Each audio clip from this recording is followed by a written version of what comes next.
Bienvenue à tous et bonjour. Oh là là. Bonjour à tous et bienvenue dans cette nouvelle édition des Collabs Startup Grand Compte. Ce n'est pas la Fashion Week, mais en tout cas, c'est bien un événement en finance. Nous allons présenter justement 3 collaborations au sein de cet événement des Collabs Startup Grand Compte. Désolé pour l'horaire, nous avons décidé à la dernière minute de changer l'horaire et je m'en excuse personnellement. Pour rappel, je ne sais pas si vous connaissez Finance Innovation, mais en tout cas, Finance Innovation, c'est un pôle de compétitivité mondiale qui a été créé en 2007 par le ministère de l'économie dans le but de fédérer tout l'écosystème de la finance digitale, que ce soit sur les grands comptes, grandes entreprises, finances, banques, assurances, asset managers, et l'ensemble de l'écosystème aussi FinTech, InsurTech, dans le but justement de créer un lien et des partenariats entre ces entités. Sans plus tarder, ces collabs justement, ce sont des retours sur expérience où on va justement découvrir leur genèse de partenariat, leur analyse de marché et les points communs qu'ils ont établis ensemble, grâce à notamment à Olivier Jameau de Capgemini, qui se présentera par la suite. En tout cas, sans plus tarder, nous allons commencer justement cette collaboration avec CDLK et Société Générale. Mais tout d'abord, je laisse quand même la parole à Olivier Jameau. Merci Peter. Donc bonjour à tous, Olivier Jameau, je suis chez Capgemini dans la branche Financial Services et je suis en charge de la relation entre les fintech et nos clients corporate, parce qu'effectivement tout le monde veut travailler ensemble, mais c'est toujours un peu compliqué.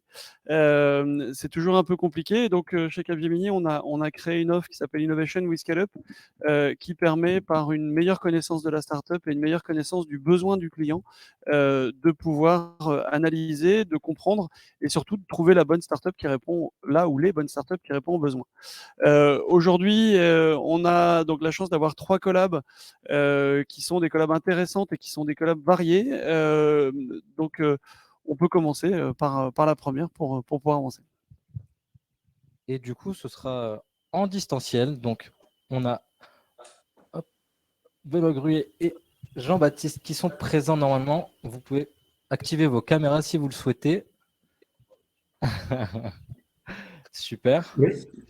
Si j'arrive, est-ce que vous m'entendez? Donc là, j'ai bien Benoît. Jean-Baptiste, on t'entend, mais on ne te voit pas. Bah, je sais pas, j'avais ma Il y a une vidéo petite tout caméra en à l'heure, bas. fonctionnait bien, mais là, j'arrive Vous pas à avez la une faire fonctionner. petite vignette de caméra pour l'activer. Oui, mais je sais pas, elle veut pas s'ouvrir. Attendez. Ou sinon, déconnectez-vous, reconnectez-vous en 30 secondes. Hein. C'est la joie de... Les aléas du live.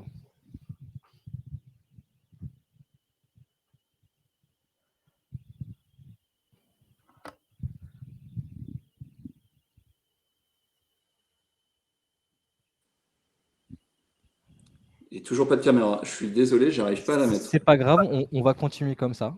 Bon, désolé. On va avancer comme ça. Déjà, bonjour messieurs. On va commencer et on va l'avoir à plusieurs reprises dans la journée par vous laisser vous présenter. Je pense que c'est intéressant d'avoir votre présentation. Ensuite, je vous demanderai de présenter le projet et puis après, on posera quelques questions. On va commencer par Jean-Baptiste. À toi. Eh ben, merci. Donc, Jean-Baptiste Miot, je suis chef de produit chez Société Générale. Voilà, depuis 2 ans en tout cas sur ce poste. Et puis, je m'occupe plus spécifiquement d'offres aux banques au quotidien. Et pour le coup, du cashback Société Générale, qui est un produit, un service en tout cas qui nous tient à cœur et dont on va vous parler avec Benoît. Super. Benoît. Donc Benoît Gruet, cofondateur et CEO de CDLK, une fintech qui s'est créée déjà depuis 2013 et qui a été cofondée avec Patrick Villeneuve sur une idée assez simple qui est de dire on doit pouvoir développer des solutions de valorisation de la donnée de paiement pour les grands émetteurs de cartes, donc les grandes banques. Et avec un parti pris qui est de dire il y a différents cas d'usage. Donc là, aujourd'hui, on va parler particulièrement c'est pas un projet, c'est un programme, hein, puisque on est up and running. Mais à la base, nous, aujourd'hui, CDLK, la FinTech CDLK, accompagne les grandes banques pour transformer de la donnée, la valoriser, l'enrichir à différents cas d'usage, dont le cashback, mais pas que. Ok, merci. Donc Jean-Baptiste apparemment a été déconnecté. Ah. Je vais du coup te laisser, Benoît. Est-ce que tu peux nous expliquer ce qui a été fait, comment ça a été fait, quel est l'objet de cette collaboration entre vous deux?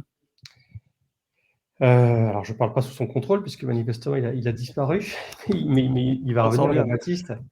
Alors, le sujet est issu de la collaboration, donc je ne sais pas quels sont les retours d'expérience précis, mais globalement, si on définit le projet, la Société Générale, moi je l'avais rencontré vraiment au tout au début de l'aventure CDLK.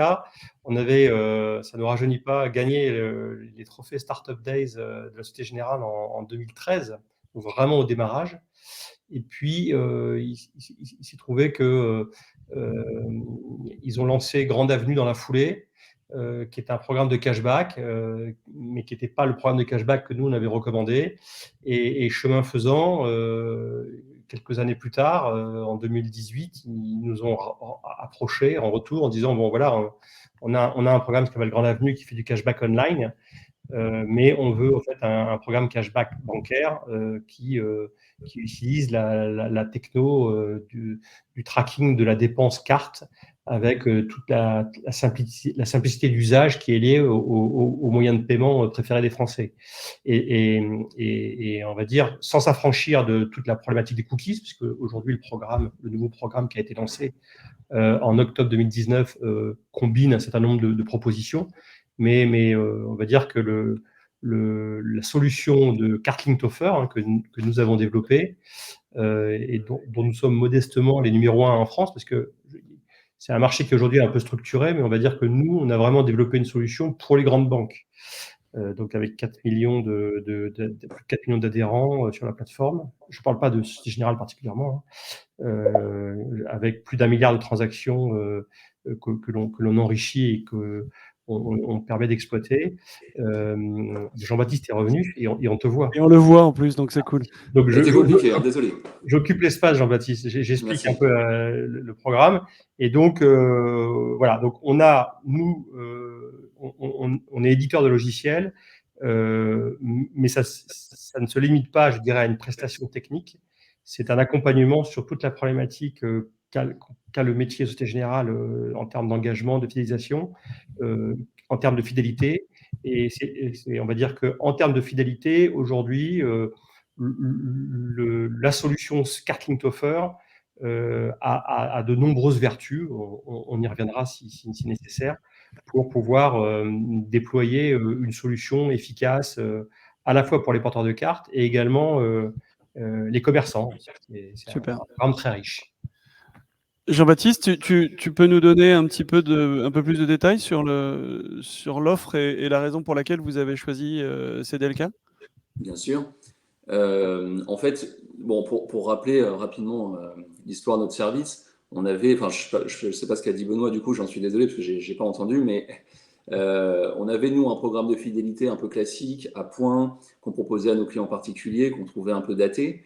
Et on avait l'intuition que les programmes de cashback allaient prendre naturellement le relais. C'est ce qu'on voyait en tout cas dans les pays anglo-saxons. Et voilà, on avait cette conviction que le cashback allait devenir important. Et c'est pour ça qu'en 2014, on a créé Grande Avenue, qui était un programme qui était lié directement aux achats en ligne. Et en 2019, on a voulu faire évoluer notre service, qu'on a rebaptisé le Cashback Société Générale. Et c'est à cette occasion justement qu'on a travaillé avec CDLK, puisque on a voulu faciliter l'accès et l'utilisation du service pour nos clients. On est attaché au commerce de proximité, donc du coup, on voulait leur permettre de bénéficier de cashback directement en magasin. Et pour compléter aussi notre offre en ligne. Et c'est là que du coup, on a choisi la solution CDLK, ce qui était de créer un lien entre les achats par carte de nos clients et les offres de cashback de nos enseignes partenaires. Et voilà, et donc on est content aujourd'hui de pouvoir vous en parler parce que c'est quelque chose, après 2 ans, dont on est tout à fait satisfait puisqu'on a quand même doublé, plus que doublé d'ailleurs le nombre d'adhérents à notre service. On en avait 215 000 il y a 2 ans, on en a 470 000 aujourd'hui. Et puis, on voit qu'on a de plus en plus d'utilisateurs actifs du service qui aujourd'hui peuvent facilement rembourser leur carte bancaire quand ils utilisent le service. Et le choix de CDLK, ça s'est fait comment? Alors, c'était il y a quelques temps du coup, mais le choix de CDLK, c'était à l'époque entre les métiers, enfin les équipes métiers de la Société Générale, en lien avec les décideurs et la direction de CFC Service, qui est en fait une filiale du groupe Société Générale qui s'occupe de la régie du cashback. Et donc, c'était un choix naturel.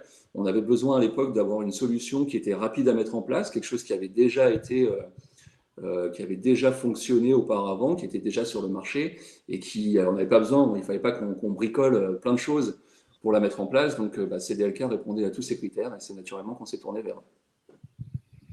Ok. Et alors, on va rentrer un peu dans le dur.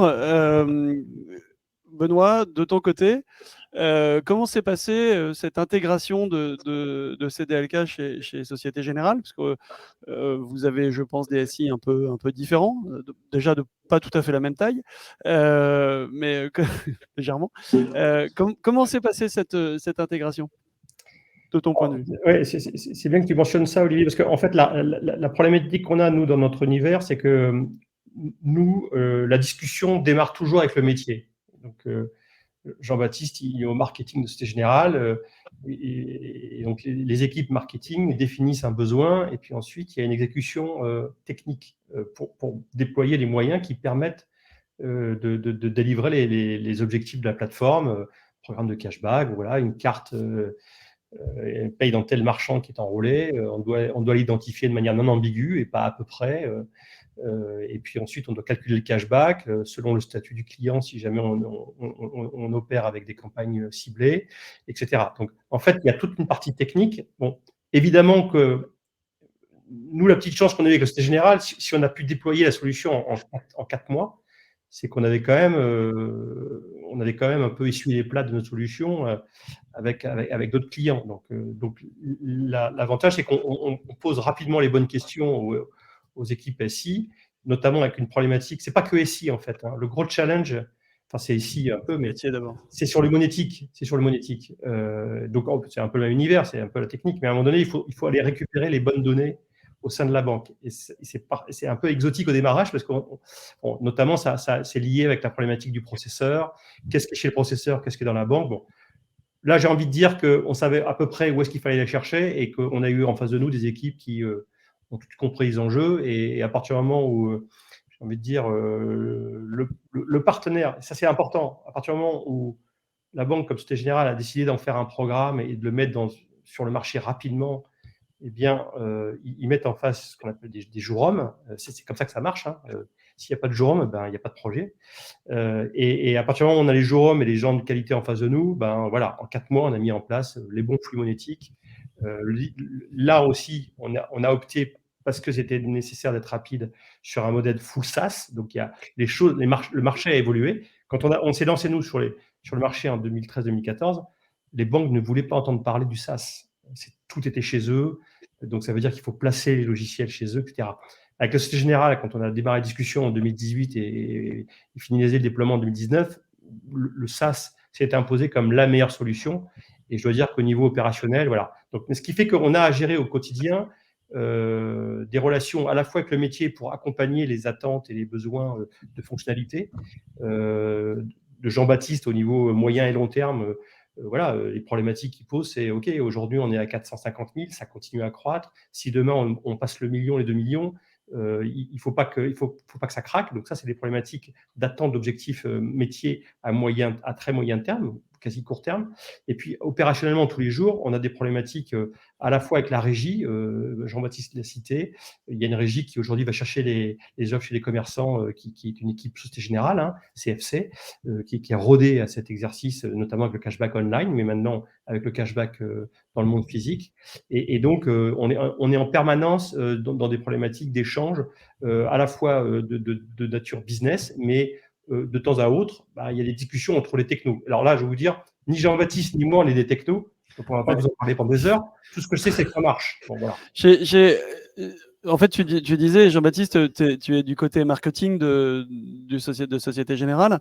On sait que souvent, entre le business et l'IT, surtout sur des projets où il y a un legacy qui est important, parce que là, vous ouvrez un peu vos livres et vous ouvrez un peu vos produits. Comment toi, de ton côté, tu as réussi à faire passer cette ouverture, en plus en mode SaaS, comme tu le disais, au niveau de tes services SI? Enfin, si je comprends bien, en gros, nous, on avait notre besoin, enfin, c'est un peu comme ça qu'on fonctionne, hein, on évoque un besoin, on voit s'il y a de la capacité à pouvoir réaliser les projets, on essaye de faire en sorte que bah, voilà, ça passe comme une priorité et de convaincre l'ensemble des décideurs de toute façon que ça doit devenir une priorité. Et ensuite, on fonctionne assez naturellement. On n'a pas toujours le même langage avec l'informatique, c'est sûr. Mais en tout cas, on fonctionne assez naturellement où bah, on leur exprime nos besoins, eux expriment et essayent de nous montrer un peu les capacités qu'ils ont et comment on va pouvoir travailler. Et après, ce qui a été intéressant. Jean-Baptiste, je te coupe. Olivier, je me trompe pas, ta question était plutôt sur l'aspect confidentiel des données, c'est ça ton sujet? Oui, en fait, enfin, vous ouvrez des données, vous ouvrez un certain nombre de Non, portes. mais tout est anonymisé. Enfin, là, on ne le dit pas parce que c'est une évidence. Et à la limite, Jean-Baptiste peut être transparent parce que quand il est arrivé, tout ça a été bordé avec des équipes de la conformité, des équipes juridiques, des équipes IT. Nous, on est notre propre hébergeur, on est en multi-site balancé. Enfin, le truc, alors, on va pas rentrer là-dedans, c'est énorme. La réalité, c'est qu'on ne manipule aucune donnée sensible parce que enfin, là, c'est pas en 4 mois qu'on déploie une solution avec de transfert de données sensibles. Et de toute façon, nous, on a designé des solutions vis-à-vis des grandes banques pour ne surtout pas traiter ces aspects-là, parce que là, on n'en sort plus. Et puis le tiers de confiance, c'est la banque. Hein. Le coffre-fort, c'est la banque. Moi, mes données, ils sont dans ma banque. C'est pas pour être partagé avec un CDLK ou je ne sais qui. Hein. Okay. Et enfin, de toute façon, c'est un des grands principes qu'on a aussi. C'est-à-dire que c'est sûr qu'il y a un énorme écart de monde entre une plus petite structure et une grosse structure comme Société Générale. Donc, quand on essaie de travailler ensemble, dès le départ, on essaye, nous, d'assouplir un peu nos règles, enfin, notre organisation pour essayer d'être beaucoup plus agile et de travailler de la façon la plus fluide possible avec une startup comme CDLK. Malgré tout, il y a quand même des principes généraux, notamment la sécurité informatique, les données personnelles, tout ça. Et là, voilà, ça, on ne peut pas y toucher, on ne peut pas y déroger, et on ne dérogera jamais à ce type de principe. Donc, de toute façon, là, pour le coup, c'était plutôt assez délicat de s'adapter et d'intégrer nos... Et ce passage compliance, parce que forcément, c'est une clé dans votre collaboration, c'est une clé de cette réussite.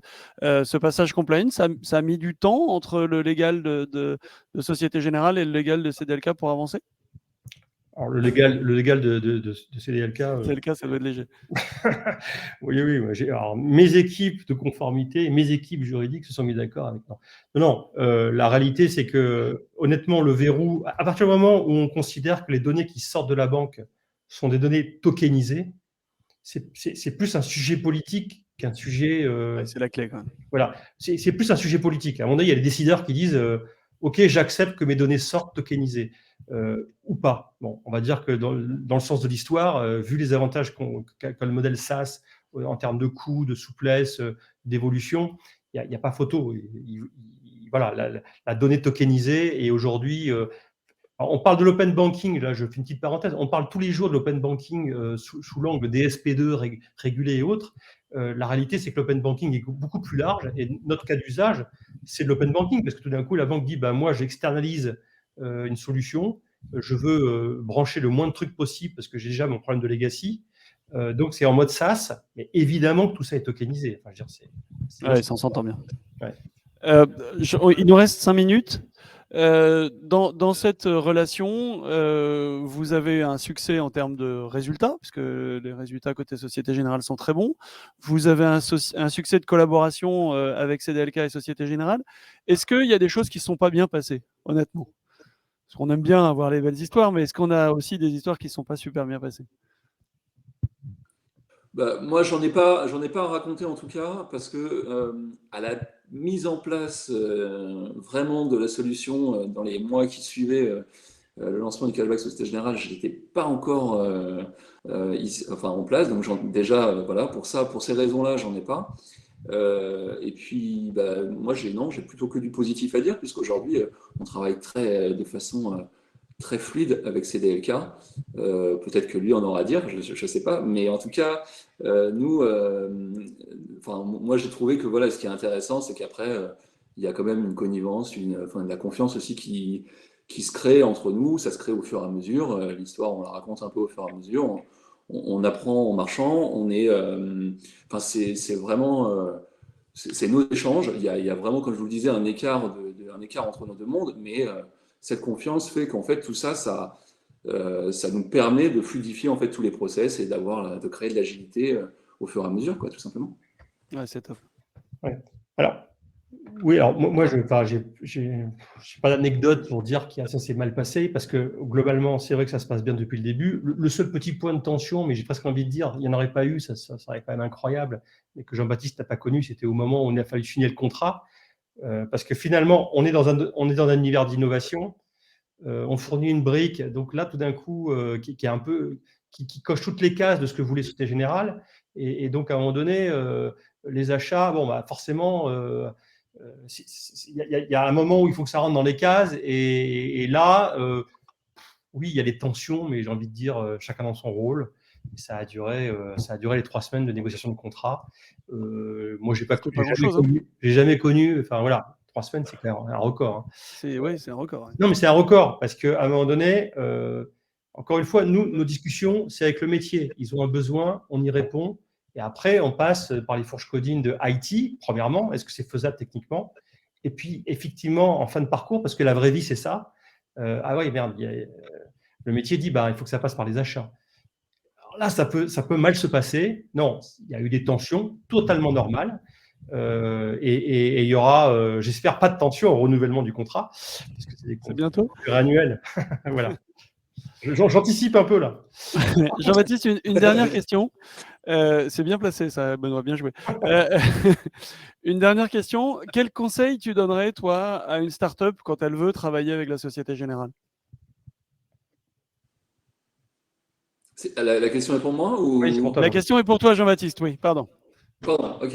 Moi, quel conseil je lui donnerais c'est déjà de rencontrer les gens du métier, d'exprimer, de montrer un peu tout le talent qu'elles ont et toute la plus-value qu'elles ont apporté à notre groupe. Et à partir du moment où elles vont rencontrer les gens du métier, il va falloir commencer à faire confiance aux gens du métier après pour qu'elles puissent convaincre l'ensemble des décideurs que la solution est bonne pour nos clients ou pour le groupe. Super, merci beaucoup. Est-ce qu'on a des questions? J'ai une question dans la salle. Non, allez. Une question pour la gratter, j'espère. Moi, j'étais en contact pas mal avec la SocGen, et au bout d'un moment, Vous entendez quelque chose ou pas? Très mal. Oui. Non. Un petit peu, mais bon, ça devrait se passer. Ouais, j'étais en compte. Bonjour, je m'appelle Eric Mukherjee. Moi, j'ai monté une fintech de gestion d'épargne. J'étais en contact pas mal avec la SocGen, et ça a été des contacts souvent d'excellente qualité avec le métier. Et au bout d'un moment, on lâche en fait. Et une des raisons, c'est que les gars du métier vous disent, nous, on va devoir expliquer à la division machin, à la division truc. Et puis aussi, il y a cette culture des startups internes à la SocGen. Donc, je suis peut-être très mauvais, mais j'ai pas vu, moi, ce que vous avez décrit. Et de ce fait-là, j'ai un immense bravo à transmettre à Benoît. Ouais. Donc, c'est pas une question, c'est une interrogation. Ouais, j'ai quand même mis 6 ans et demi à signer Société Générale, donc un peu de patience, voilà. Un peu de patience. Ok. Messieurs, merci beaucoup. J'espère que pour ceux qui nous écoutent et qui nous regardent, c'est les questions, cette belle expérience est intéressante et apprend beaucoup de choses. Et rendez-vous pour célébrer le 1 million d'adhérents très prochainement. Voilà. OK. Merci. Merci en tout cas. Merci pour l'invitation. Merci. Merci beaucoup. Et sans plus tarder, j'invite Jean-Cédric Beccalet à se connecter, s'il vous plaît, et à Gilles Porte de venir sur scène. Alors là, on attaque des sommets après Covid. On fait du digital complètement là. Effectivement, format hybride en fait. Est-ce qu'on a tout le monde? Bonsoir à vous. Je ne sais pas où est Cédric, Jean-Cédric. Vous m'entendez? Jean-Cédric, est-ce que tu es là? Ouais, je suis là normalement, je suis connecté. Super. On te voit pas non plus. Là, vous me voyez? Ah, on te voit. Impeccable. Super. Parfait. Bon, bonjour messieurs. Donc, même question, même punition, même motif. Est-ce que vous pouvez vous présenter? Et après, on parlera, donc, Gilles côté ELR et Jean-Cédric côté Trade. Et vous nous expliquez un petit peu qui vous êtes. Et après, on parlera du projet.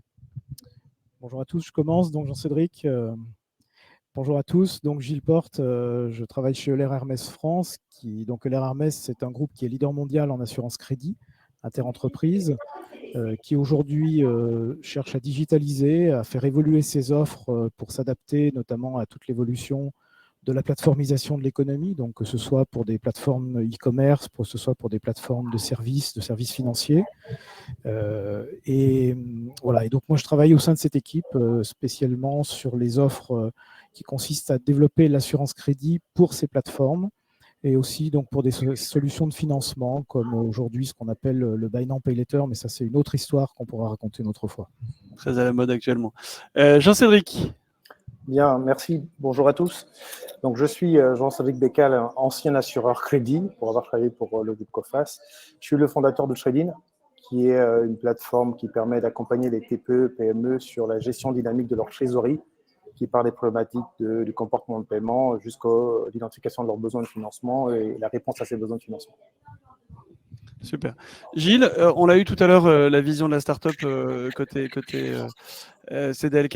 Est-ce que tu peux nous expliquer ce qui a été fait, comment ça a été fait et quel est le projet qui a été monté entre toi et Trading? Oui, alors tout d'abord, sans faire trop d'histoire, mais quand même remonter un petit peu à l'origine de ce contact. Donc on se connaît un petit peu dans une vie antérieure, notamment avec Jack Herman Ntoko, qui est l'associé de Jean-Cédric.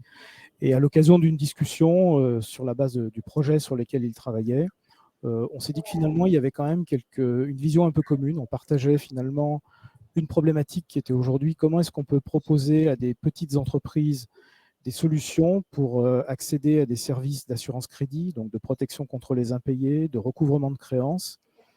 Et on s'est dit que finalement, la vision que pouvait avoir Trading, que Jean-Cédric va sans doute développer après, était quelque chose qui pouvait être tout à fait complémentaire et qui pouvait tout à fait s'intégrer en fait dans notre propre démarche de digitalisation en fait de nos services.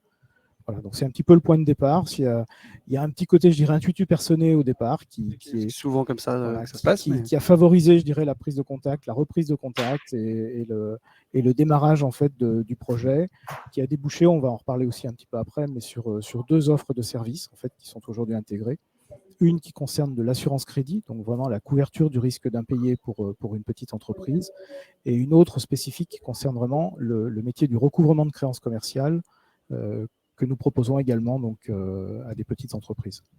D'accord. Et ça, ces deux produits que vous avez développés avec Trading, c'est deux produits que vous auriez pu, dans l'absolu, développer tout seul, en interne. Pourquoi vous avez fait le choix d'une start-up comme ça? Alors, les deux produits, effectivement, ont été déjà développés, c'est-à-dire qu'on avait déjà des bases.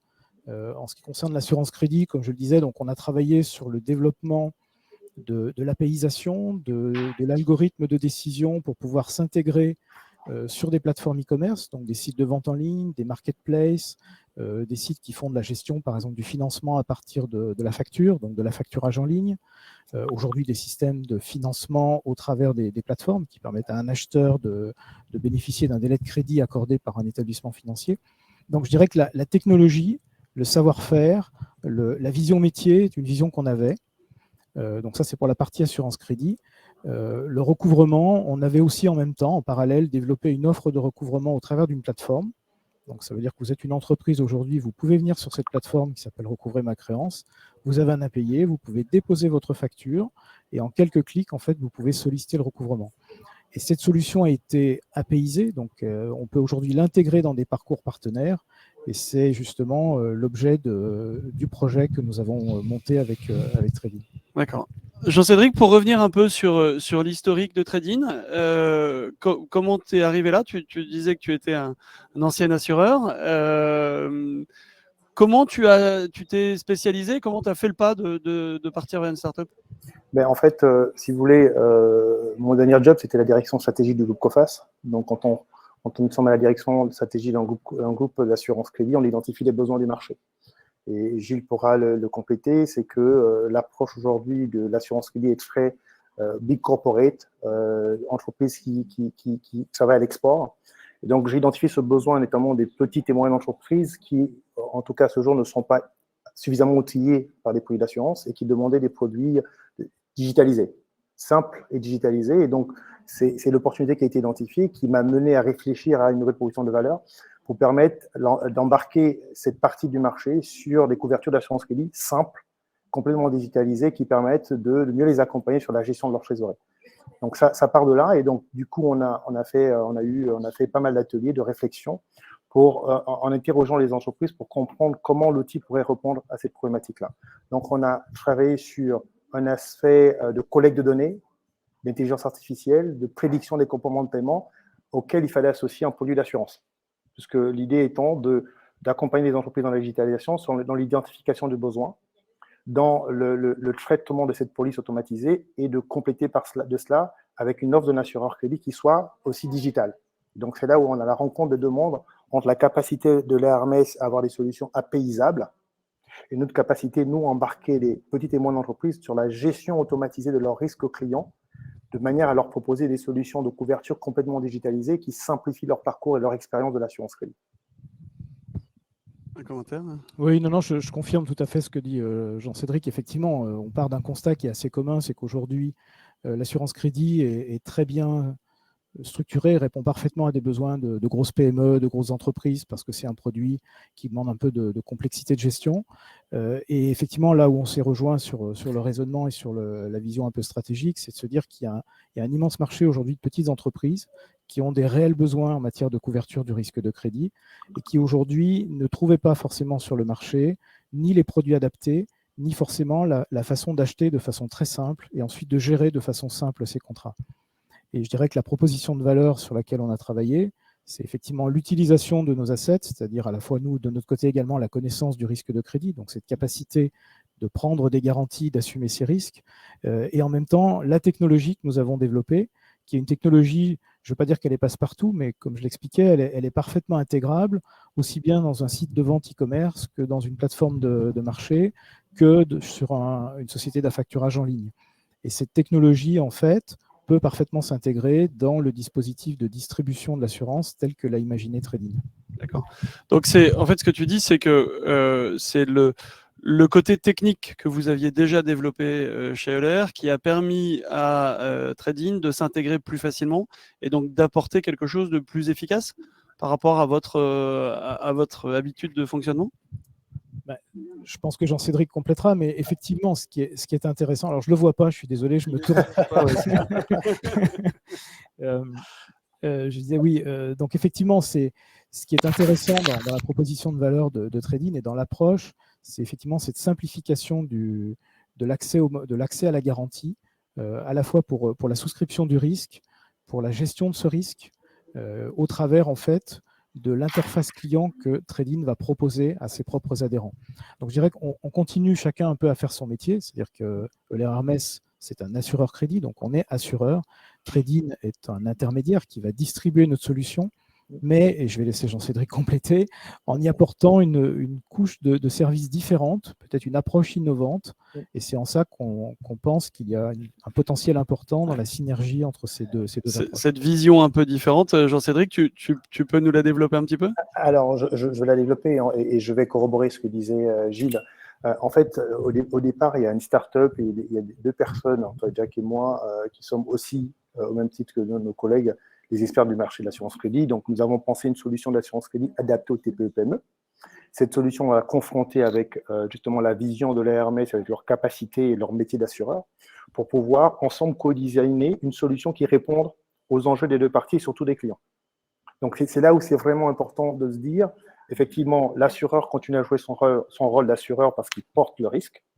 Nous, on joue un rôle, nous, de courtier, mais de courtier, on va dire, augmenté, puisqu'en fait, on n'est pas juste dans, et c'est pas préjudiciable pour nos collègues, hein, on n'exclut pas juste une solution de l'assureur, on apporte une vraie technologie qui crée de la valeur à l'entreprise dans la manière de gérer sa police, de souscrire une police d'assurance dans son expérience tout en étant couvert, de manière à travailler, à se concentrer sur son activité première. Et d'ailleurs, aujourd'hui, on a commencé à présenter cette solution à différents acteurs du marché qui plébiscitent la solution, et donc je suis plutôt content et fier du travail qu'on a fait avec l'ARMS, puisque on a réussi à joindre deux mondes, de l'assureur avec leur rigueur et leurs produits existants et leur capacité digitale, avec l'innovation qu'on voulait apporter nous sur le marché.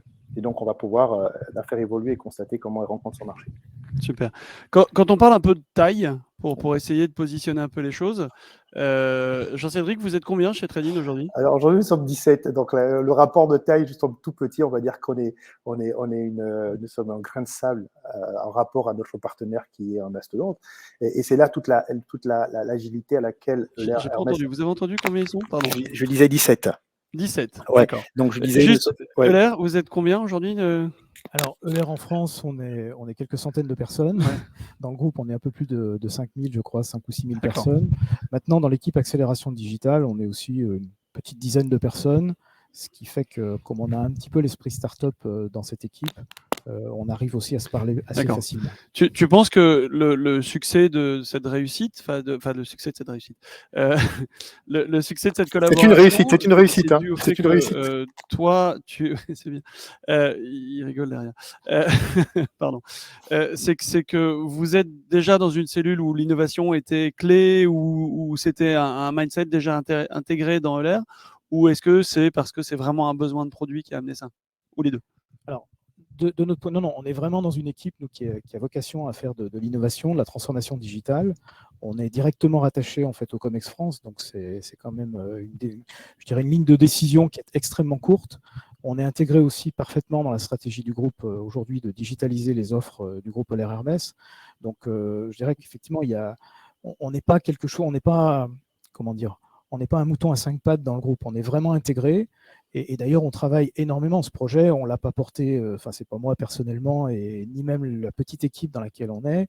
On l'a travaillé avec l'ensemble des stakeholders du groupe, en fait, de tous les acteurs, que ce soit le commercial, que ce soit le risque, que ce soit bien évidemment la partie technique. Donc, je dirais que tous les acteurs du groupe sont impliqués dans ce projet. C'est certainement pas un projet personnel, ni même un projet qui se limite au contour de l'équipe innovation digitale, en fait. Jean-Cédric, du coup, toi, de ton côté, tu n'as pas eu l'impression de te confronter à un mastodonte compliqué à intégrer, ou est-ce que malgré tout, il y a eu quelques petits bugs? Des petits bugs, évidemment, les bugs, on en parlera sur le temps long, parce que moi, je suis une start-up, je veux aller vite, donc c'est peut-être à ce niveau-là il pourrait y avoir eu des petits bugs, parce que ça pourrait ne pas avoir été aussi vite que je ne le pensais, mais en fait, d'abord, Gilles l'a dit, on était plutôt rassurés parce qu'il y a quand même des relations intuitives personnelles, parce que mon associé a passé quasiment 13 ans chez Euler Hermès. Donc, là, on était entre nous en termes d'expertise. Parce que Gilles se rappelle, le premier atelier qu'on a fait ensemble, je l'ai arrivé avec une certaine liste de questions pour challenger nos assumptions et normalement les idées et le projet que l'on portait. Dès lors que nous nous sommes rassurés mutuellement sur la capacité de chacun à pouvoir mener le projet, en tout cas nous, de rassurer Euler Hermès sur notre savoir et sur le projet que l'on portait, il fallait maintenant suivre justement l'avis du projet avec les différents comités de validation côté Euler Hermès qui faisait que derrière on était dans l'attente, mais on a été rassuré par la qualité des questions, par les échanges francs et directs qu'on a eus sur comment on fait les choses, comment on s'intègre avec le Hermès et quelles sont les conditions pour rassurer l'assureur. Donc voilà, et on est plutôt content parce que c'était un temps plus ou moins long pour nous, mais qui finalement débouche sur un produit qui a été mis sur le marché. Quand tu dis temps long, ça a pris combien de temps d'intégrer votre solution? Entre la discussion, parce que ça dépend ce qu'on intègre dans ce temps long. Entre le moment où on a commencé les discussions et le moment où on l'a lancé, je pense que Gilles s'est passé plus d'1 an et demi, quasiment, grosso modo, plus d'1 an et demi. L'intégration, dès lors qu'on a eu le go des différentes instances de la RMS, je pense qu'en 2-3 mois, on a pu travailler sur l'intégration. Mais il a fallu passer par les phases de validation de différents comités pour faire avancer le projet, pour qu'il y ait un go global de chez l'RMS pour rentrer sur la phase purement intégration technique.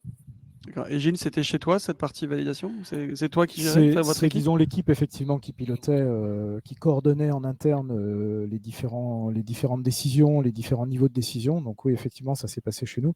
Ce qu'il faut peut-être aussi ajouter, je disais en préambule, c'est qu'en fait, on a travaillé sur 2 offres de services en parallèle. Donc là, on parle beaucoup de l'offre, disons, d'assurance crédit packagée pour des PME. On a aussi développé en parallèle une offre de recouvrement de factures. Donc du coup, ça a aussi consommé de la bande passante, j'imagine, chez Tradin en termes de capacité de mobilisation des équipes techniques, puisque là, il y a eu un travail d'intégration qui a été plus important chez Tradin, puisque nous, le système existe déjà. Le service existait là encore en matière de capacité de recouvrement de créances, donc l'algorithme, l'interface. Par contre, chez Tradin, donc vous avez voulu redévelopper une partie justement du parcours client, ce qui là a pris aussi un petit peu de temps. Donc je pense que voilà, il y a un petit peu tout ça qui explique. Bon, et je ne veux pas évidemment mettre ça sur le dos non plus du Covid, mais effectivement, ça aide pas. Forcément, ça a freiné un petit peu à certains moments. Et donc, cette partie recouvrement, vous êtes allé chercher chez Tradin la partie expérience utilisateur? Jean-Cédric, tu pourras peut-être mieux parler de ça que tout à fait. Moi, mais en fait, nous, on arrive effectivement avec une proposition de valeur qui est la capacité, par le biais de nos agences de recouvrement, de faire aujourd'hui du recouvrement de créances en matière interentreprise. Bon. On a aussi développé un algorithme qui permet en temps réel, en quelques clics, en 2-3 clics, à une entreprise de déposer une créance et d'avoir immédiatement un tarif. En l'occurrence, c'est un tarif en success fees, c'est-à-dire qu'il n'y a absolument pas de frais cachés. On lui dit, voilà, vous nous confiez une créance de 10 000 €, on va évaluer en fait, en fonction de différents paramètres de la créance, les chances de succès de récupération, et en fonction de ça, en fait, on va proposer un success fees, on va lui dire c'est par exemple 10%. Si on réussit à obtenir votre créance, on prendra 10% des sommes récupérées.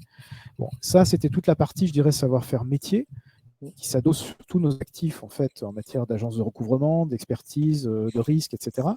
Et Tradin, là, du coup, a amené, et là je te passe la parole Jean-Cédric, mais là vous avez amené, vous, l'intégration de ça dans votre plateforme de service vis-à-vis de vos adhérents. Tout à fait. Et à préciser, c'est que nous sommes une plateforme notre métier, c'est de simplifier la vie des TPE, PME qui n'ont pas d'outils. Puisque, comme je le disais, notre métier, c'est de faire de la notation en temps réel des comportements de paiement et de la solvabilité des entreprises. Donc, lorsqu'on surveille le portefeuille client et les factures d'une entreprise, on est capable d'identifier le retard de paiement ou l'impayé, et même de l'anticiper. Donc, l'entreprise, si elle est en phase de prévention, donc on va dire qu'elle n'a même pas souscrit une police d'assurance, c'est-à-dire qu'elle a une créance impayée, on va lui permettre dans la même plateforme d'avoir accès à une solution de recouvrement.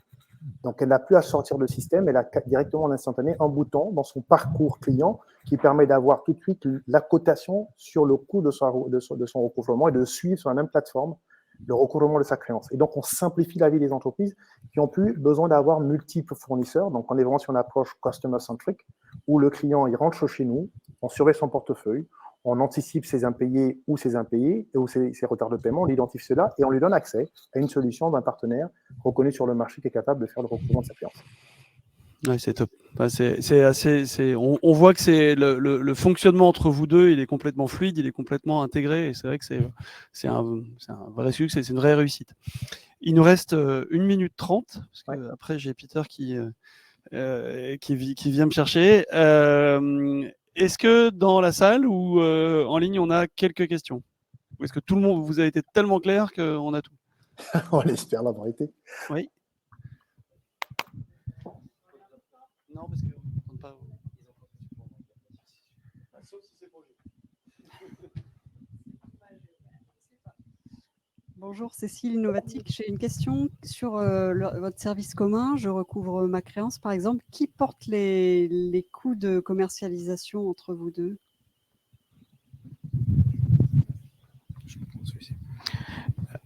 Alors, En fait, le coût de commercialisation de la solution, bon, je vous ai expliqué le business model.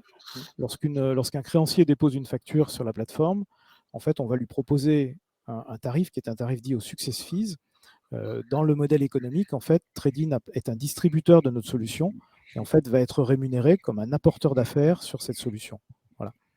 Et juste C'est aussi simple que ça, en fin de compte. Et pour compléter la réponse de Gilles, hein, juste, Trading, nous avons des clients. Et nous avons des clients qui souscrivent à notre plateforme vis-à-vis desquels on propose des services de recouvrement. Donc, c'est nous qui portons la partie commercialisation pour embarquer les clients. Et ces clients vont avoir le bénéfice des services de l'ARMS à qui on transfère des opportunités de clients pour lesquels on identifie des opportunités de recouvrement. Et là, l'ARMS fait le service et facture au success fee. C'est un service en fait qui est basé fondamentalement sur la performance. C'est-à-dire que si on n'est pas bon quelque part, on n'a pas de rémunération, donc on porte des coûts. Mais ça, ce sont nos coûts internes en fait de gestion du recouvrement.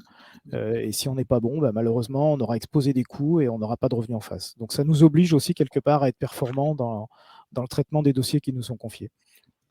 Merci messieurs, super succès. Merci. C'est une super expérience, c'est hyper intéressant de voir ce genre d'expérience réussie. On attaque sur la 3e collab. Merci à vous. Merci à vous deux. Alors là, ce sera plutôt une collab physique. Donc j'invite Chantal Carnel à venir sur la scène et Laurent Lagoutte de BPI France, s'il vous plaît. Delta RM, BPI France. Et je vous laisse le micro. Laurent, à droite, à gauche. Bonjour à vous deux. Donc on va refaire l'exercice que nous avons fait déjà pour la 3e fois et dernière. Je vais donc vous laisser vous présenter qui vous êtes, ce que vous faites dans la société, et puis après on parlera du projet. Parfait. Bonjour, Chantal Carnel, je suis la cofondatrice de Delta RM.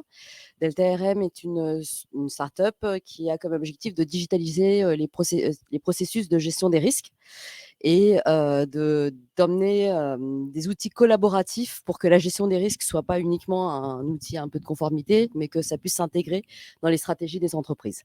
Et en tant que cofondatrice, je suis aujourd'hui en charge des partenariats et de l'innovation chez Delta RM. Super, merci. Bonjour à tous, c'est pour le micro? Ouais, très bien. Ok, vous me dites. Hein. Alors, donc, je suis Laurent Lagoutte, je suis directeur du contrôle permanent en financement chez BPI France, donc Banque publique d'investissement. Je ne sais pas si je dois présenter un petit peu BPI France, mais très succinctement. Je pense qu'on peut en parler vite, ouais. Allez, succinctement. Donc, du coup, BPI France, établissement bancaire détenu par l'État et la Caisse des dépôts, présidé par Nicolas Dufourc. Les activités du groupe sont assez larges. On fait de l'investissement, on fait de l'innovation, de la garantie, du financement, de l'international. Donc, une palette de produits assez large. C'est à peu près 3500 collaborateurs donc, sur le territoire français et dans les dom-tom. Ce que je peux vous dire, c'est que nous, à la direction du contrôle permanent financement, naturellement, notre objectif, c'était de se doter d'un outil de risk management au-delà de la réglementation et du 311-14. Je ne rentrerai pas dans ces détails-là, c'est assez lourd, cette chape réglementaire. Mais voilà, le projet, finalement, est né de ce besoin de s'équiper d'un outil de contrôle interne intégré et dynamique pour piloter nos risques au sein de l'établissement bancaire.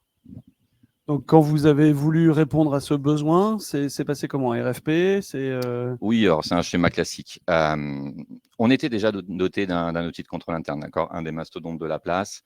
On avait naturellement, à l'issue de ces 4 années passées avec ce fournisseur, à la fois des points de satisfaction, mais notamment des écueils. Et puis surtout, on s'est rendu compte qu'on avait pas mal de trous dans la raquette. On a profité notamment d'une visite de notre cher régulateur pour se repositionner et se reposer des questions. À ce moment-là, on a fait un appel d'offres classique. Donc, on est à peu près en janvier 2020. Appel d'offres classique, on a des retours des mastodontes de la place et de quelques fintechs, notamment Delta.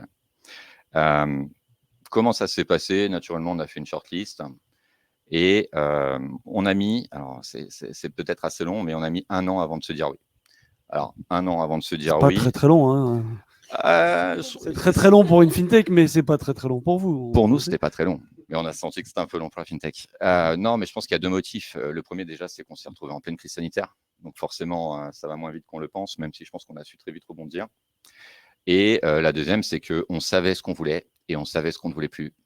Et surtout, on devait développer un module particulier, qui est un module sur les contrôles de premier niveau, hein, ce qui se fait dans les unités opérationnelles classiques. Et là, finalement, Delta RM a démontré, dans le cadre de 2 POC, des petits projets de spot, une vraie expertise. Et je pense que voilà, c'est ce qui nous a permis rapidement de rentrer en relation. D'accord. Tu peux nous expliquer un petit peu comment vous en êtes arrivé là? Et alors, effectivement, à l'échelle de temps, on sait qu'elle est compliquée. On sait que c'est toujours le problème côté startup, mais comment vous avez géré ça chez vous et comment vous avez, parce que 2 POC, c'est lourd, parce que ça prend du temps, c'est de l'énergie. Comment vous avez géré cette épreuve, on va dire comme ça? Alors, c'est clair que c'était vraiment une épreuve. On voulait absolument travailler avec les équipes de BPI parce que non seulement ils étaient sympathiques, mais en plus le projet était très intéressant et structurant pour Delta.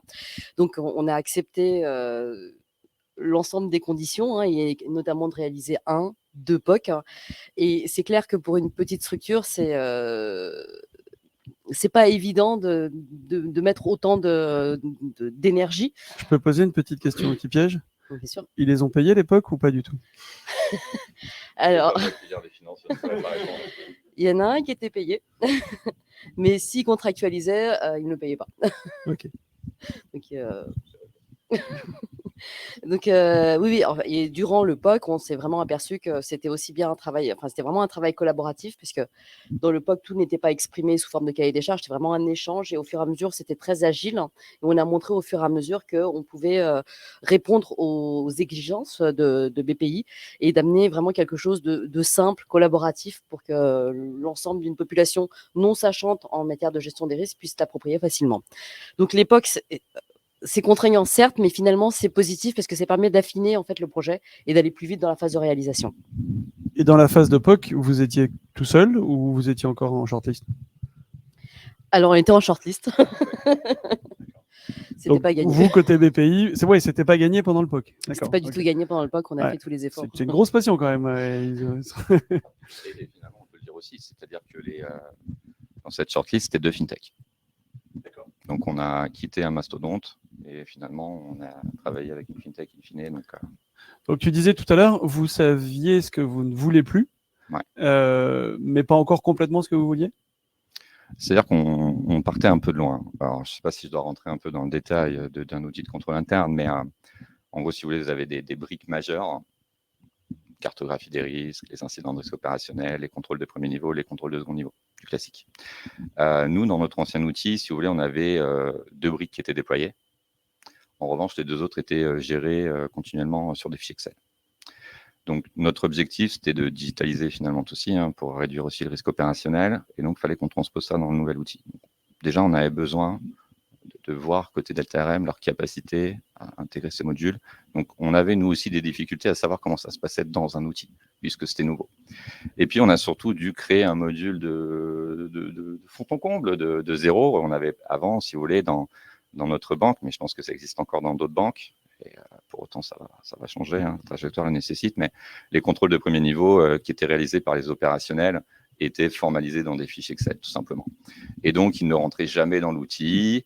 Quand ils faisaient l'exercice de cartographie des risques et de réévaluer leurs risques en continu, ils nous appelaient nous, et c'est nous qui devions actualiser dans l'outil. Donc, vous compreniez qu'en gros, finalement, on avait un outil de contrôle interne qui était géré par 50 personnes sur les 3500 collaborateurs, autrement dit, au sein de ma direction.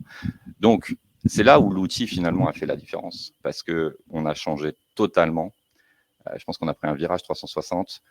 C'est l'outil, aujourd'hui, et il y en a 3 chez BPI France, qui est utilisé par l'ensemble des collaborateurs du groupe, ce qui est rare et donc à souligner. Ouais.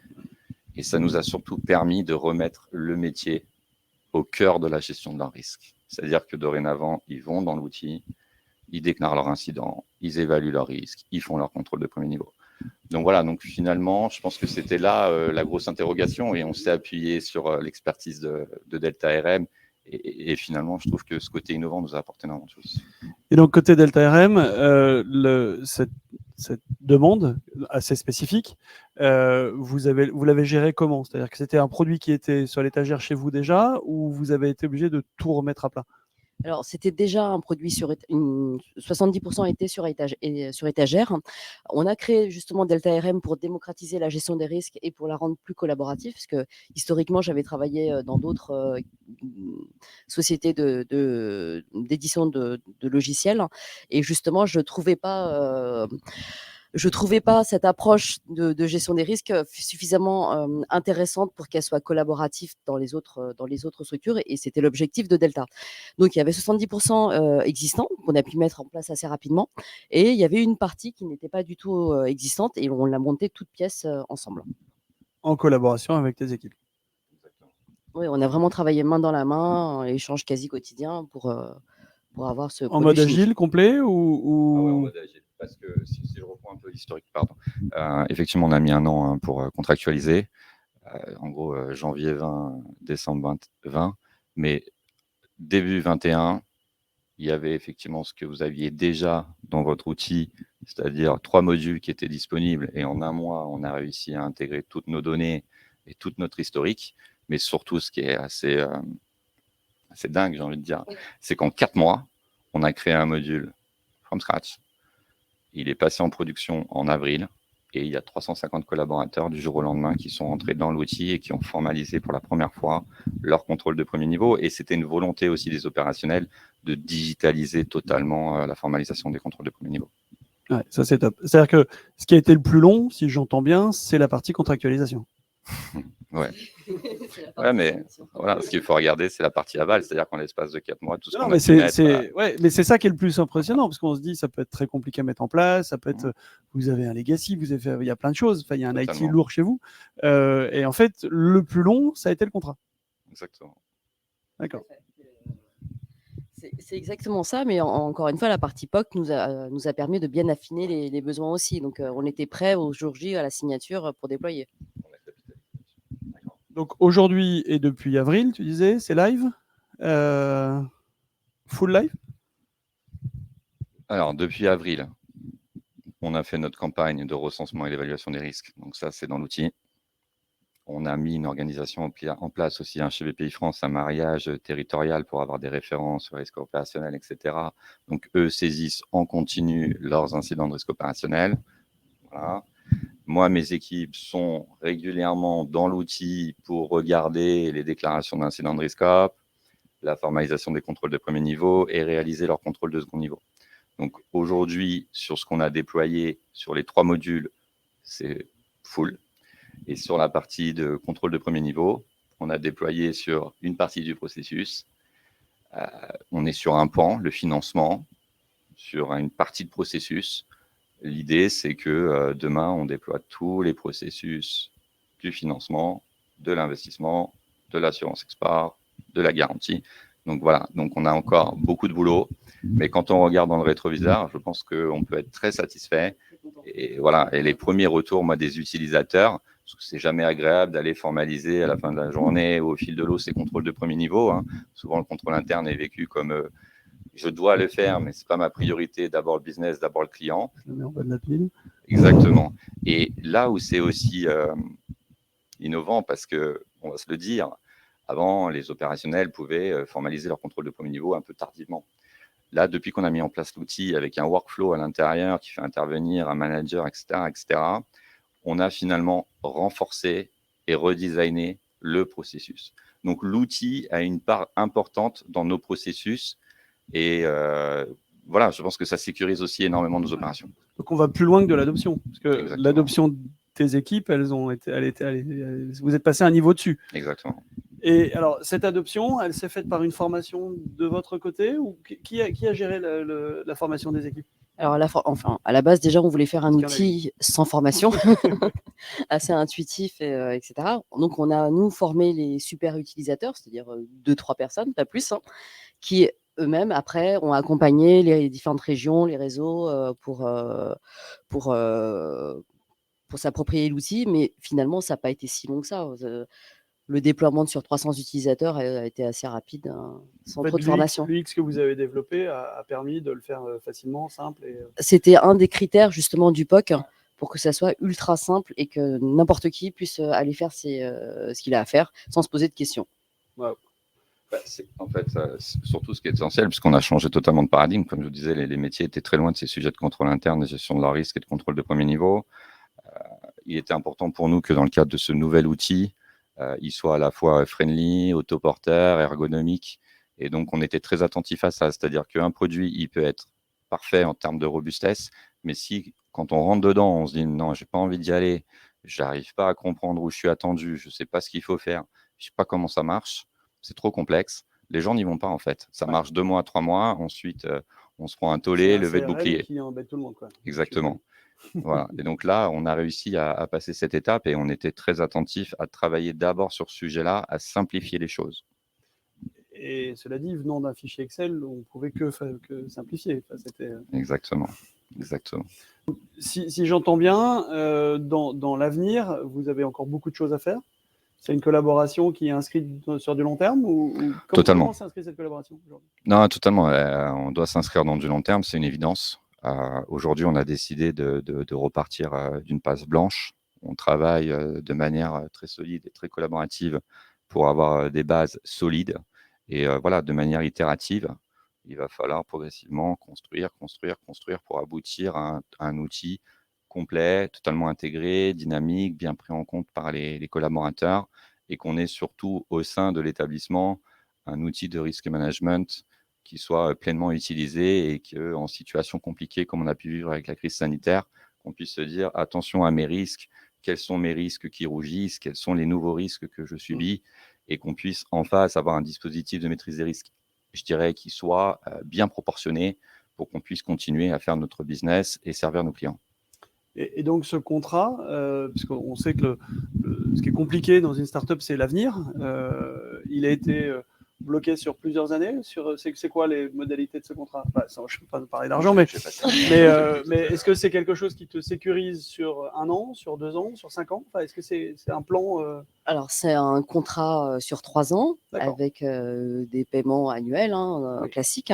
Mais du coup, au-delà même du contrat existant, c'est plutôt les nouveaux contrats qui peuvent arriver compte tenu du périmètre qui s'agrandit et des nouveaux besoins qui vont rassurer la pérennité de la relation.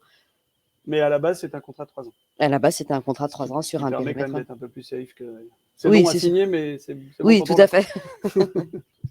Et donc, l'avenir de votre relation, c'est de nouveaux projets, de nouveaux produits. Souvent, quand une startup est intégrée, ou travaille avec vous, on a l'habitude, on se dit peut-être qu'ils vont pas aller jusqu'au bout, peut-être qu'ils vont oublier un bout de produit. Comment vous l'envisagez ça ? Comment tu vois l'avenir de votre relation avec toi et la BPI ? En fait, on est vraiment en étroite collaboration. On se voit quasiment toutes les semaines. On risque pas d'oublier un nouveau besoin.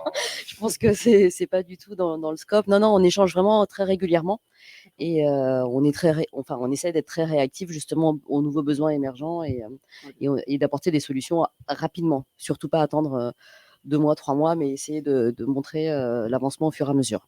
Ok. Et dernière question, est-ce que ce contrat avec BPI t'a permis d'obtenir d'autres contrats ? Oui, bien sûr, parce qu'en tant que start-up, on a besoin de références. Donc, bien sûr, BPI est une super référence qui nous a permis de signer avec d'autres établissements bancaires également et de sécuriser un peu Delta en étant une des solutions sur le marché innovantes en matière de gestion des risques. Génial. On arrive presque au bout. Est-ce qu'on a des questions dans la salle ou est-ce que tout le monde a été très très clair ? Pas de questions de ton côté. Ils sont endormis déjà ou ils sont déjà à l'apéro ou On a été clair ou Ok, dans la salle, pas de questions non plus ? Ok. Merci beaucoup. Mais merci à vous. Merci à vous.